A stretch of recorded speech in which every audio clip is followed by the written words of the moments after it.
আজকে এই সাবস্ক্রাইবারটা 1 ঘন্টার মধ্যে এই পেপারের মধ্যে যেটাই ড্রয়িং করবে আমি তাকে সেটাই কিনে দেবো। প্রথমেই মোবাইলে টাইমারটা স্টার্ট করে একে শুরু করতে বললাম। এটা কি? ব্যাট। ব্যাট? তারপর তার ব্যাটটা কেনার জন্য আমি চলে এলাম এই দোকানটাতে। চলবে? হ্যাঁ, চলো দেখি ব্যাটটার দাম কত। দাম আছে 5,600 টাকা। তাই বুকে পাথর চাপা দিয়ে কিছু ফোন পে আর কিছু ক্যাশ পেমেন্ট করলাম। কিন্তু 2 নম্বর জিনিসটা এই যে কি এক ছিল আমি কিছুই বুঝতে পারছিলাম না। আবে এটা কি? মাজা। তারপর এই দোকানে এসে তাকে একটা মাজা কিনে দিলাম, কিন্তু এই রোদের মধ্যে এর মাজা খোয়া দেখে আমাকেও একটু খেতে মন করছিল। ভাই এ তো আমাকেও দিচ্ছে না। চলো এবার দেখা যাক 3 নম্বর জিনিসটা এ কি আঁকছে। প্রথমে আমি তো জিনিসটা বুঝতেই পারিনি, কিন্তু বুঝাবার জন্য সাবস্ক্রাইবারটার নিচে নাম লিখে রেখেছে, তাই জলদি করে এসে একে তার কেকটা কিনে দিলাম। ভাই তোর কাছে আর 11 মিনিট আছে, জলদি করে যা আঁকবি আঁক।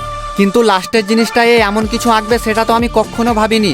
ভাই আইফোন। কিন্তু সত্যিটা বলতে গেলে এটা আমার অকাদের বাইরে। কিন্তু তোমরা সাবস্ক্রাইব করো যেন এর ড্রিমটা কমপ্লিট করতে পারি।